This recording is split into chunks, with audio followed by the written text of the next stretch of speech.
En la primera parte de nuestra serie titulada El Séptimo Día, Frank González y un grupo de expertos invitados presentaron el tema de los orígenes. Somos el resultado accidental y no planificado de un proceso de evolución a través de un proceso de selección natural, o somos obra de las manos de un ser supremo, el Alá del Corán y el Dios de la Biblia. ¿Debemos nuestra existencia a los dioses aztecas o babilónicos? ¿O a ciertas criaturas del espacio exterior? ¿Cuál es la verdad acerca de nuestro origen? ¿Cuándo nació nuestro universo? ¿Cómo se acomodaron los astros en sus lugares?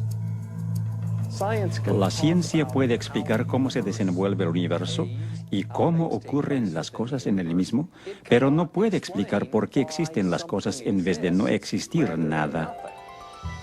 Por la palabra de Jehová fueron hechos los cielos, y todo el ejército de ellos por el aliento de su boca. Y acabó Dios en el séptimo día la obra que hizo, y reposó el día séptimo. Dios crea el mundo en 6 días y descansa en el sábado. Con todo, el sábado es también en sí una creación que sitúa los otros días en perspectiva. El mandamiento de observar el día de reposo cada séptimo día, el mandamiento más largo del Decálogo, fue preservado con los otros 9 en tablas de piedra y colocado en el arca del pacto. La gente hoy necesita hallar un santuario en el tiempo, lo cual es el sábado.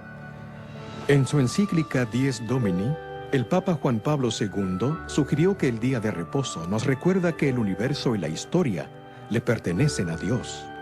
En más de un centenar de idiomas antiguos y modernos, el nombre dado al séptimo día de la semana significa reposo o su equivalente.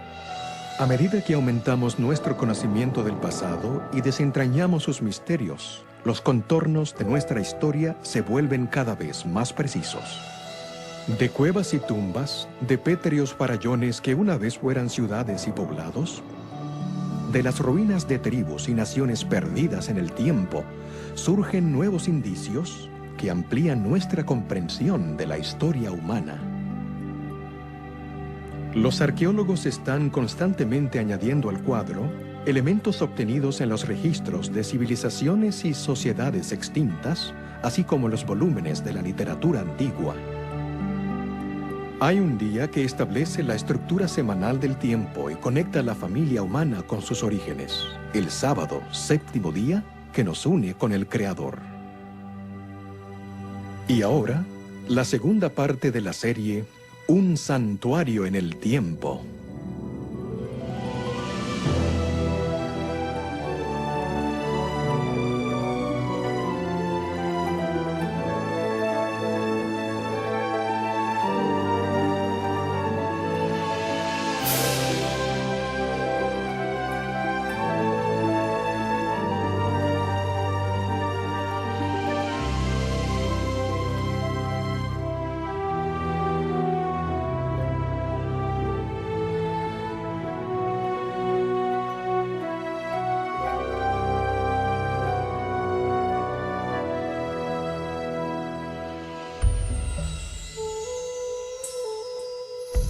En la época en que Jesucristo caminaba entre los judíos, era su costumbre asistir los sábados a la sinagoga para adorar y enseñar. Los dirigentes lo vigilaban de continuo.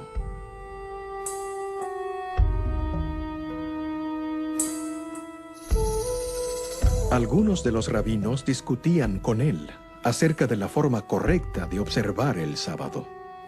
Acechaban para ver si sanaría a la gente en el día santo, con el fin de acusarlo de quebrantar el sábado.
Les saluda Frank González. Bienvenidos a la segunda parte de Un santuario en el tiempo. Lo que hizo Jesucristo en cierto sábado específico casi 2000 años atrás fue verdaderamente revolucionario. Hizo milagros de sanidad y con ellos se ganó el corazón del pueblo. Sin embargo, esto lo puso en conflicto directo con los líderes judíos. Al aseverar ser el Señor del sábado, desafió su autoridad espiritual, lo cual iba a desembocar en su infame juicio y muerte en la cruz.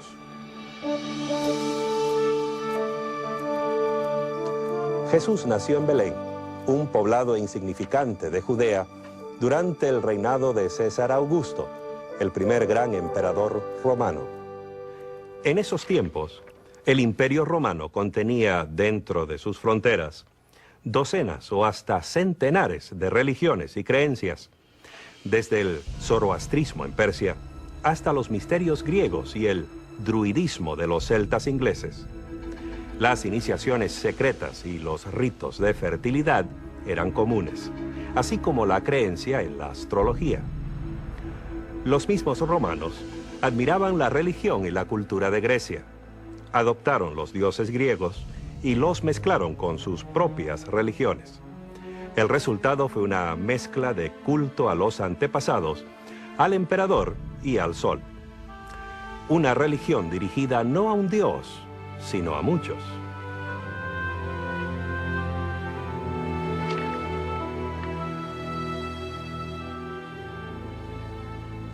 Los judíos, por su parte, adoraban a un solo Dios, a pesar de verse rodeados por las imágenes de las deidades griegas y romanas. Servían a un Dios invisible. No tenían imágenes que lo representaran.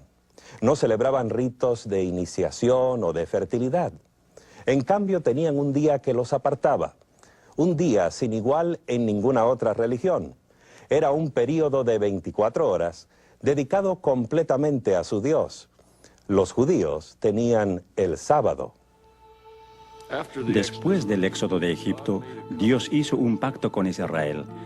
Parte de este contrato incluía los 10 mandamientos. El cuarto de estos manda guardar el sábado, el séptimo día de la semana, como un memorial de su creación y su redención de Egipto. Al guardar este día santo, que era una señal entre Dios e Israel, recordarían que el Señor era su Dios y ellos su pueblo. Guardad mis sábados, porque el sábado es señal entre vosotros y yo por vuestras generaciones, para que sepáis que yo soy el Señor que os santifico. Podemos suponer que los judíos del primer siglo conocían y estudiaban los 10 mandamientos. El Decálogo les decía, tal como nos dice a nosotros, que el sábado es un recuerdo de que Dios creó el mundo en 6 días y es un memorial del éxodo de Egipto. Para los judíos del primer siglo, el sábado era un período de intensa espiritualidad, una ocasión para relacionarse con el Dios que creó el universo en 6 días y reposó en el séptimo. Por eso, ellos también reposaban el día séptimo. Además, en la liturgia judía recordaban que Dios los había sacado de Egipto. De este modo, el sábado llegó a ser para ellos una celebración de su libertad. La observancia del sábado era la marca inconfundible del judío. Lo ponía aparte de todos los demás. No se la podía esconder. A ojos de los observadores griegos y romanos, la observancia del sábado era una de las peculiaridades de los judíos. Veían un pueblo que cada séptimo día se abstenía de trabajar. Los griegos y romanos no tenían nada comparable. Los judíos del primer siglo aprovechaban que no podían trabajar en sábado, dedicándolo a regocijarse. El viernes de noche servían una cena deliciosa a la luz de las velas y a menudo incluía 2 hogazas de pan para conmemorar el maná que cayó en el desierto. El sábado, sin duda, asistían a la sinagoga. Allí podían ver a sus amigos y conversar con ellos. Y según las evidencias que tenemos, también estudiaban la Torah y adoraban juntos. A los observadores externos les llamaba continuamente la atención la rara costumbre judía de negarse a trabajar el sábado. Un filósofo, Séneca, llegó a decir que los judíos, al no trabajar durante el sábado, dedicaban la 7ª parte de su vida a la ociosidad. Cuando Jesús apareció en escena, El sábado había quedado aplastado bajo el peso de numerosos reglamentos. Los rabinos habían transformado el reposo sabático en una ciencia detalladísima, carente de gozo o significado. En el primer siglo, la observancia del sábado se basaba en una serie de prohibiciones. Se prohibía atar o desatar un nudo, cocinar, escribir más de una letra del alfabeto, llevar cualquier carga, aun cosas en el bolsillo, así como mucho del trabajo cotidiano, por ejemplo, preparar pieles y cueros y las actividades necesarias para la subsistencia. Se prohibía prender fuego para cocinar o apagarlo, así como viajar más de 2000 codos más allá de la vivienda de uno. 2000 codos equivalen a casi 1 kilómetro. La forma como los judíos guardaban el sábado era muy legalista. Uno no se podía mover, no podía hacer nada, pero Jesús vio que esa era una distorsión del plan que Dios tenía para la humanidad.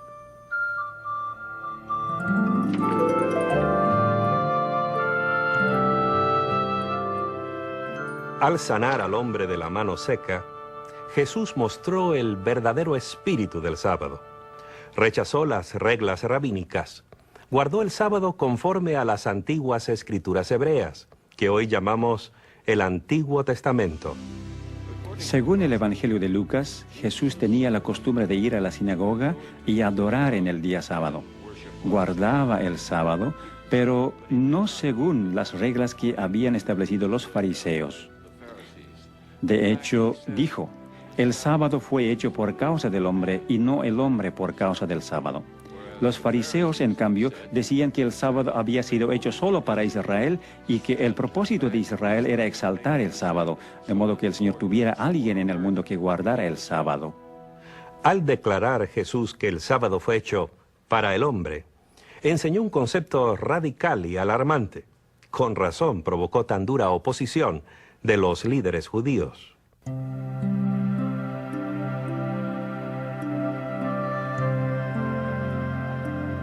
En otro sábado, Jesús enseñaba al pueblo.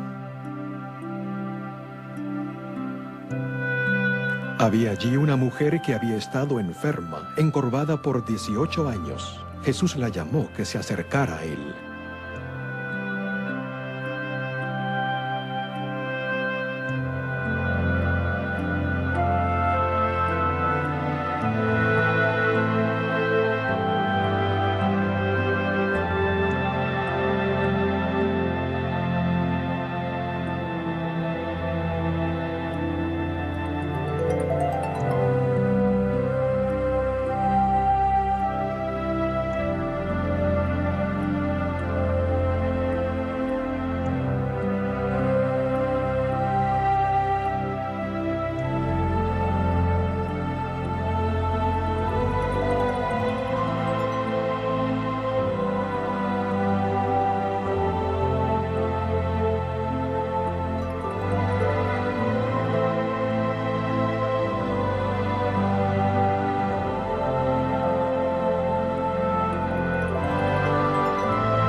Los dirigentes religiosos se enojaron con Jesús porque hacía sanamientos en el día de reposo y siguieron conspirando contra él.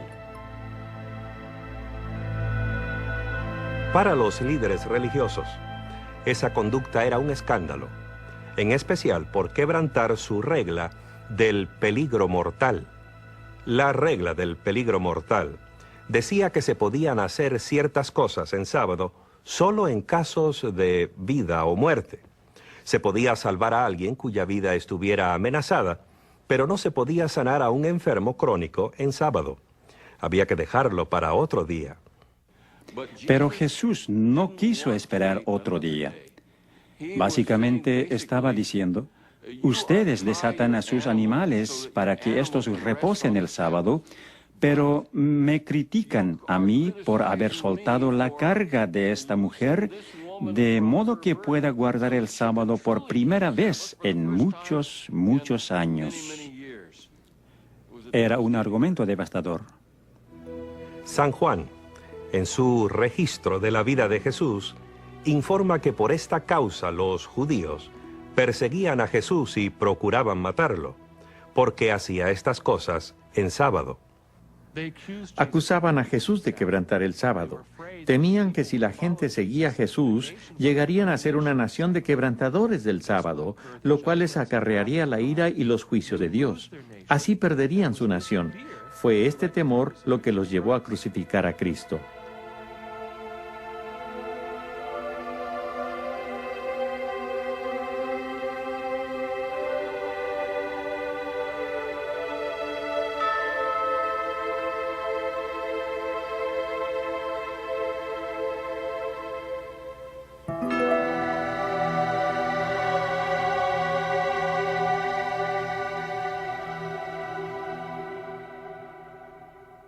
Algunos han sugerido que el sábado del Decálogo perdió su significado con la vida y muerte de Jesús, que de algún modo el Salvador lo invalidó.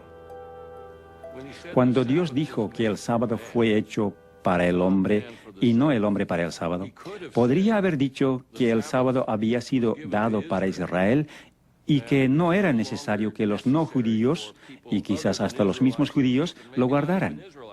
Cristo tuvo muchas oportunidades para decir que el sábado no era importante, que era hora de terminar con él.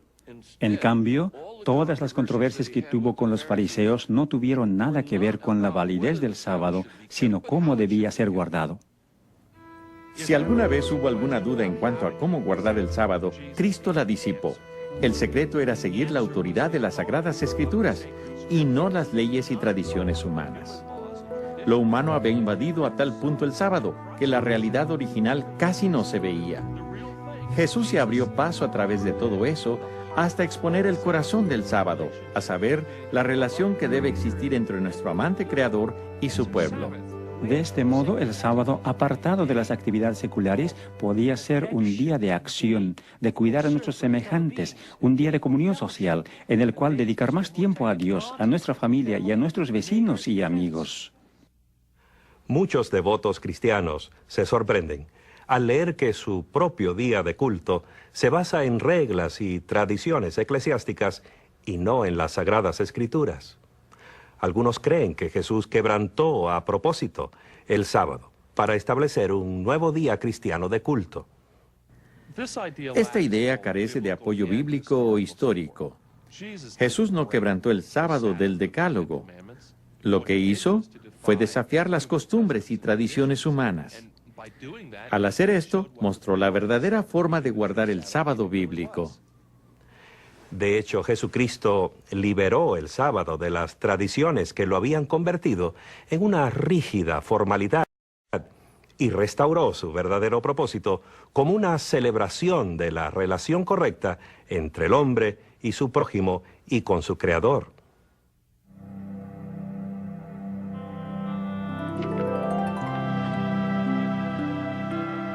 Cuando veáis en el lugar santo la abominación desoladora predicha por el profeta Daniel, entonces los que estén en Judea huyan a los montes.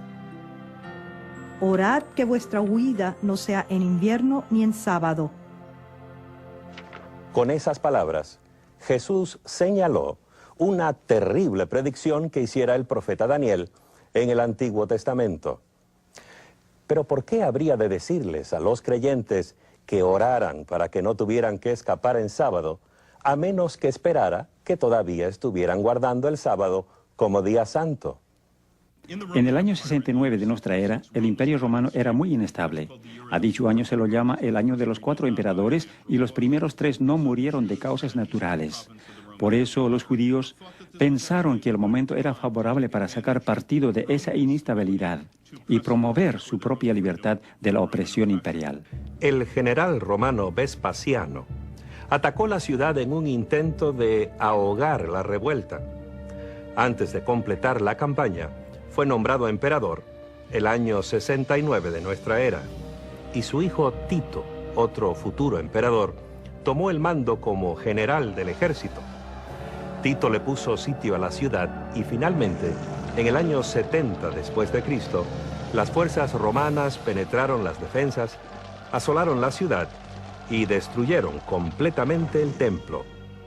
Eusebio, un historiador eclesiástico, informa que los cristianos de Jerusalén recordaron la advertencia y escaparon antes que la ciudad cayera en manos romanas. Este incidente muestra en forma evidente la intersección de la historia y la profecía. Conocemos las fechas y lugares. Jesús sabía y predijo cuándo iban a suceder estas cosas y que 40 años después de su muerte y resurrección, sus seguidores todavía estarían guardando el sábado. De hecho, en todo el período del Nuevo Testamento, que abarca hasta el fin del primer siglo de nuestra era, los cristianos siguieron observando el séptimo día, sábado. Este hecho resulta claro en los registros bíblicos e históricos.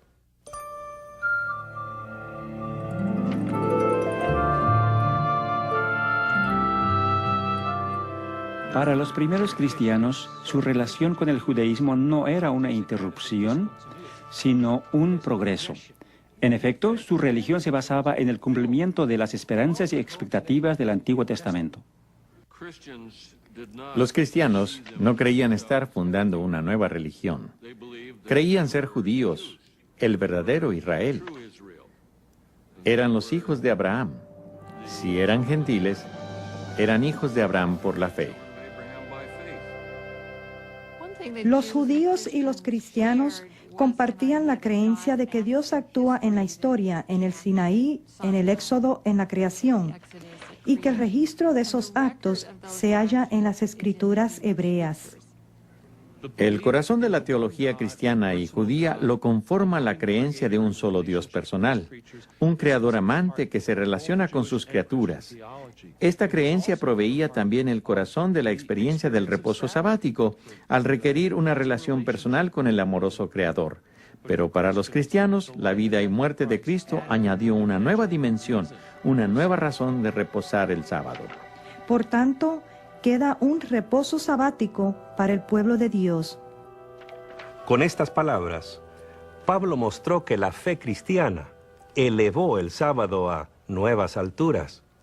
Con la muerte y resurrección de Jesús, los cristianos adquirieron una esperanza nueva, la de ser librados de un mundo de pecado.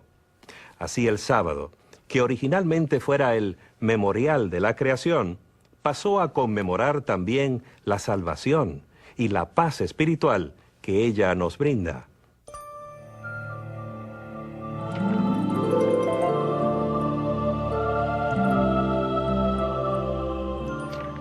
Esto plantea una pregunta interesante. Si los cristianos del primer siglo observaban el sábado del Antiguo Testamento, el séptimo día de la creación y el cuarto mandamiento, ¿por qué la mayoría de los cristianos observan hoy el domingo? ¿Cuándo se cambió el sábado por el domingo? ¿Hay algún indicio en el registro bíblico? Los primeros 4 libros del Nuevo Testamento se cuentan entre los documentos cristianos más antiguos. Marcos escribió su libro primero. Es un informe de la vida de Cristo. Lo hizo en torno al año 55 después de Cristo o más tarde. Los escritos de Mateo y Lucas probablemente datan entre poco antes del año 70 y el 80. Juan, el último de los discípulos originales de Cristo, escribió su libro cerca del fin del primer siglo. A pesar de sus fechas tardías, entre 30 y 70 años después de la muerte de Cristo, estos libros no contienen ni la menor indicación de que Jesús o sus discípulos hayan considerado cambiar el día de reposo y adoración del séptimo día de la semana al primero. Es especialmente significativo que los escritores del Nuevo Testamento nunca llaman día de reposo al primer día de la semana. Para ellos, el día de reposo era el séptimo, y esto es consistente en todas las otras evidencias de que, hasta el fin del primer siglo, los cristianos adoraban los sábados en las sinagogas junto con los judíos. Entre el año 95 y 100 de nuestra era, se realizó un cambio en el servicio de la sinagoga. La parte central del servicio se conoce como la oración de pie, la amida, o las 18 bendiciones. Son 18 breves bendiciones de Dios u oraciones de gratitud. En días de semana se recitan las 18, en el sábado solo 7 de ellas. En la misma época se añadió una más, que en hebreos se conoce como la Birkot Hamanina, la bendición concerniente a los herejes, la cual en realidad no es una bendición. Que no haya esperanza para los apóstatas, que los dominios de maldad sean prontamente desarraigados en nuestros días, que los nazarenos y los herejes perezcan pronto y no sean inscritos junto con los justos. Bendito eres tú, el eterno nuestro Dios, que aplastas a los malvados. Revelaba quién era cristiano porque se le podía pedir a cualquiera para que dirigiera la recitación de esta plegaria. Y al final de cada bendición todos debían decir amén, y esto hizo que fuera sumamente incómodo, de hecho imposible, para los cristianos participar desde entonces en adelante en los servicios de la sinagoga dirigidos por los fariseos. La evidencia que provee esta oración de la sinagoga nos ayuda a enfocar el cuadro de los cristianos del primer siglo. Es claro que guardaban el sábado junto con sus hermanos judíos. Pero esta idea es una verdadera revelación para la mayoría de los cristianos de hoy.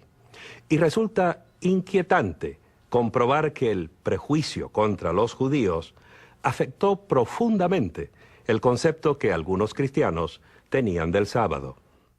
En la literatura eclesiástica de los primeros cristianos se nota un gran deseo de separarse y distinguirse de los judíos. Como resultado, aparece en ella mucho antijudaísmo o antisemitismo. En parte son comentarios insultantes acerca de los judíos y otros son intentos de separarse de lo que se consideraba como religión del Antiguo Testamento. Había razones prácticas para que los cristianos se distanciaran de los judíos. Sin duda, se dejaron arrastrar por la corriente de sentimientos antijudíos. Es sorprendente ver la intensidad de los conflictos entre judíos y romanos.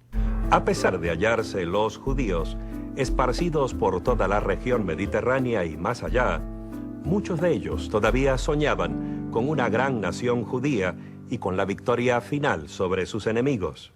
Y en el norte de África, en torno al año 115 de nuestra era, esos sueños ardieron en una hoguera de violencia. Los judíos de la región de Cirene habían puesto a la cabeza de ellos a un cierto Andrés, y estaban destruyendo tanto a los romanos como a los griegos. A muchos los aserraron partiéndolos en dos, desde la cabeza hacia abajo. A otros los echaron a las bestias salvajes, y a otros aún les obligaron a luchar como gladiadores. En total, perecieron 220.000 personas. En Egipto también perpetraron ultrajes semejantes, y en Chipre, Diocasio. Pocos años más tarde, en el 132, la oposición judía a la autoridad imperial encendió otra violenta revuelta, esta vez en Jerusalén. Nuestras antiguas fuentes nos dan dos razones para explicar la insurrección de Bar Kokhba. Primero, el emperador Adriano prohibió la circuncisión. Los judíos ya no podían cumplir este rito. Segundo, el mismo emperador decidió reconstruir Jerusalén como una ciudad pagana, la ciudad Ilia Capitolina. Por fin, las fuerzas imperiales aplastaron la rebelión el año 135. Adriano les prohibió a los judíos entrar a Jerusalén, así como la observancia del sábado y otros ritos religiosos. A través del Imperio Romano había un fuerte sentimiento antisemítico. Los judíos eran el enemigo, los cristianos no querían ser asociados con ellos y ser así considerados también enemigos. Fácilmente podían dejar de lado la observancia del sábado, que era una marca de judaísmo. ¿Dónde, pues, y cuándo comenzaron los cristianos a observar un día distinto de culto? Las páginas perdidas de la historia nos llevan en una dirección sorprendente.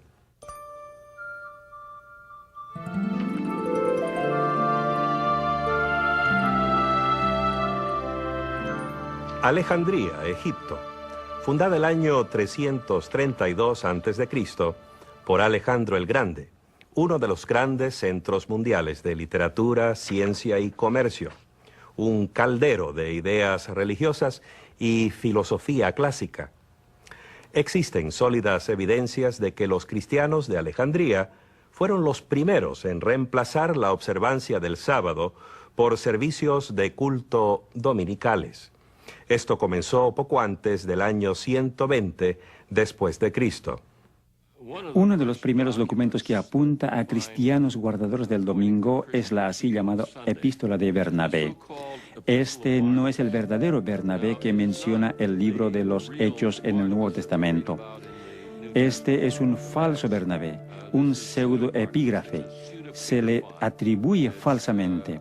Fue escrito aparentemente por alguien de Alejandría, en Egipto, donde existía la costumbre de espiritualizarlo todo. Esto es lo que hace la Epístola de Bernabé. No toma nada en sentido literal. Bernabé cree que las escrituras hebreas son un don para los que verdaderamente las comprenden, pero cree que los que las comprenden no las toman en sentido literal, sino metafórico o espiritual. Bernabé afirma que él y sus seguidores guardan el octavo día de la semana, el día después del sábado, es decir, el domingo. Condena el judaísmo y todo lo asociado con él, incluso la observancia del séptimo día, sábado. La carta de Bernabé es evidencia de que el domingo fue promovido como el día cristiano de culto. Pero para hallar el verdadero corazón del movimiento en favor del domingo, debemos cambiar nuestro enfoque de Alejandría hacia el oeste, al corazón del Imperio Romano. Es en la antigua Roma donde hallamos la primera descripción de cristianos que guardaban el domingo. Proviene de Justino Mártir, un converso a la nueva fe. Pero el domingo es el día en que celebramos nuestra asamblea común, porque es el primer día en que Dios, habiendo efectuado un cambio en las tinieblas y la materia, hizo el mundo. Y en el mismo día Jesucristo, nuestro Salvador, se levantó de los muertos. Los antiguos cristianos que comenzaron a guardar el domingo necesitaban una justificación teológica para guardar el primer día de la semana. Y la encontraron al vincular el primer día semanal con el primer día de la creación. Al hacer esto, estaban negando la autoridad de Cristo, quien se declaró a sí mismo Señor del sábado, el séptimo día de la creación.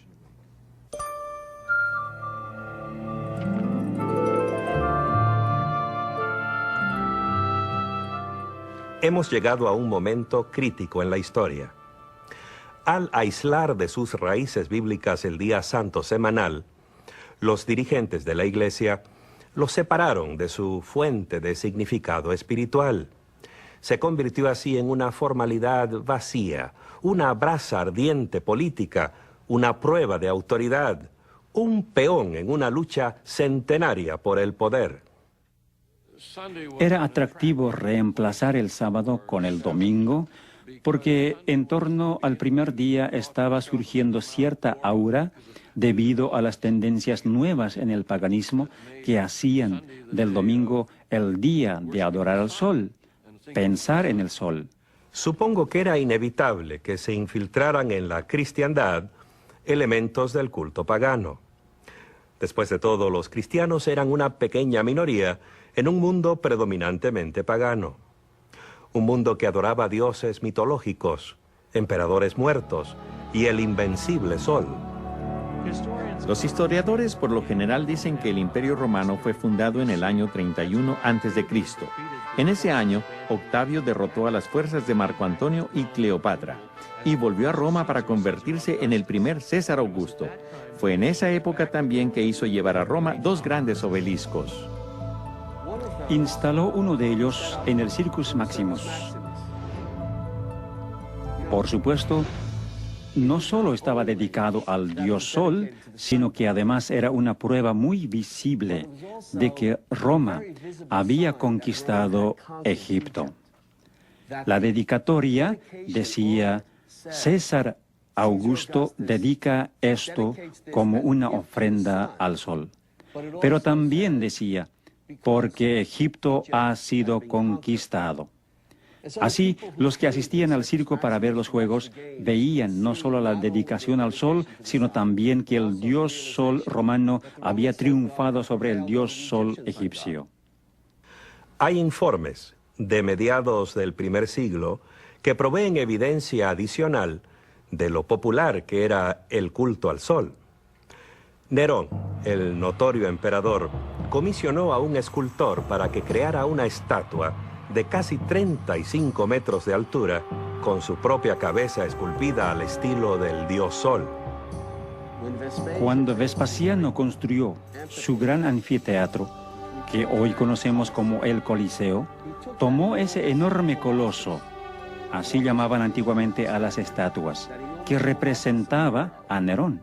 Le cambió las facciones y lo dedicó al dios Sol. El emperador Heliogábalo era tan devoto de su dios Sol oriental que tomó el nombre de la deidad. Llevó su dios en la forma de un meteorito negro desde Siria hasta Roma y adoptó un estilo de vida oriental. Así pues, la moda oriental, las orgías orientales y la conducta oriental de Heliogábalo lo llevaron a la ruina en 4 años. A pesar de que su dios fue devuelto, porque la piedra negra fue enviada de nuevo a Siria, la adoración al sol continuó.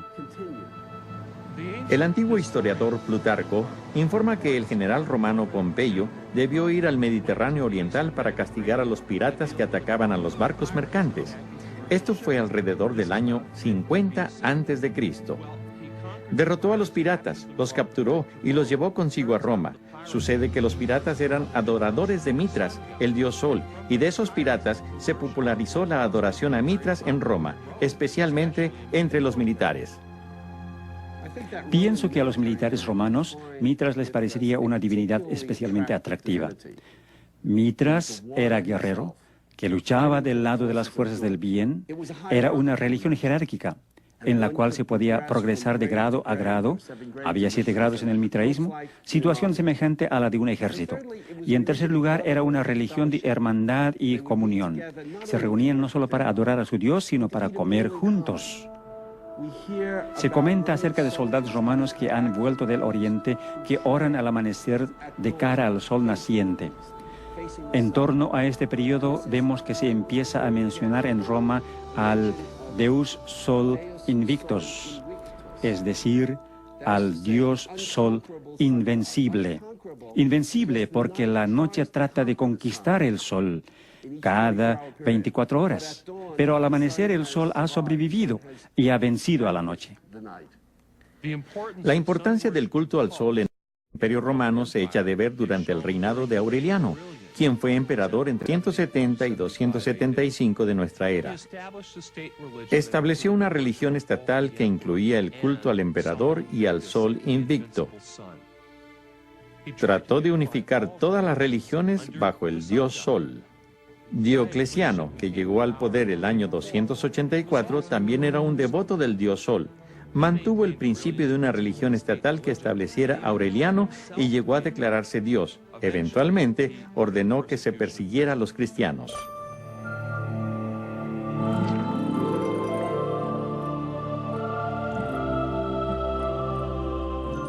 A ciertos dirigentes cristianos les pareció buena idea aprovecharse de la popularidad del domingo. En especial, la observancia del domingo haría que el cristianismo les resultara más atractivo a los paganos que ya adoraban al sol en ese día. Por ejemplo, el emperador romano Constantino era, al igual que Aureliano y Diocleciano antes que él, un adorador del sol. Fue el primer emperador romano que profesó el cristianismo. Supuestamente se convirtió durante una campaña contra sus rivales. Las biografías escritas por sus partidarios dicen que antes de una importante batalla cerca de Roma, Constantino vio en el cielo una visión de la cruz. Acreditó a esa visión su victoria subsiguiente y se declaró cristiano. Los historiadores debaten si la conversión de Constantino fue o no genuina, ya que a través de casi todo su reino mantuvo sus supersticiones paganas. Solo cuando se hallaba en su lecho de muerte, consintió en su bautismo. A pesar de eso, su reinado marcó un vuelco dramático en la historia de la cristiandad. El año 313, con la aquiescencia de su corregente Licinio, legalizó la religión cristiana. El reinado de Constantino el Grande conforma una de las épocas en la historia del mundo. Es la era de la disolución del Imperio Romano. el comienzo, o más bien la consolidación de un nuevo tipo de despotismo oriental, con una nueva capital, una nueva constitución y finalmente una nueva religión. ¿Se convertiría Constantino al cristianismo o sucederían las cosas en forma opuesta? ¿Quién sabe? Pero lo importante para nosotros es que lo que surgió fue una iglesia diferente y un estado diferente. De hecho, ambos estaban tan íntimamente mezclados que es difícil ver dónde terminaba uno y el otro comenzaba. Al parecer, la religión personal de Constantino era una mezcla de adoración solar mitraísta y cristianismo. Según Eusebio, su biógrafo cristiano, Constantino ordenó a sus ejércitos a ser celosos en honrar el día del Señor, el domingo, refiriéndose a él como el día de la luz y del sol, términos que son claramente paganos. Veamos un pasaje de su famosa ley dominical del año 321. En el venerable día del sol, los magistrados y el pueblo que reside en las ciudades deben descansar, y todos los lugares de trabajo deben estar cerrados. En el campo, sin embargo, los individuos ocupados en la agricultura pueden continuar libre y legalmente sus ocupaciones. La primera ley que requería que la gente celebrara y descansara en domingo es la que promulgó el emperador Constantino en el año 321. Y lo hizo sin referencia alguna a la teología o a las ideas de los cristianos. Dice que se abstengan de trabajar en el venerable día del sol, lo cual alude al hecho de que el sol se iba convirtiendo cada vez más en un objeto de culto. De este modo, la primera ley que exigía que la gente guardara el domingo no tenía absolutamente nada de sabor cristiano. Si bien Constantino promovió el cristianismo y construyó muchas iglesias cristianas, por otra parte cerró muy pocos templos paganos, y tenemos un calendario romano del año 354, fecha que cae unos 17 años después de la muerte de él, que muestra 4 distintos festivales anuales dedicados al sol. Muestra así que el dios Sol sobrevivió. No solo la muerte de Constantino, sino también los reinados de sus sucesores inmediatos.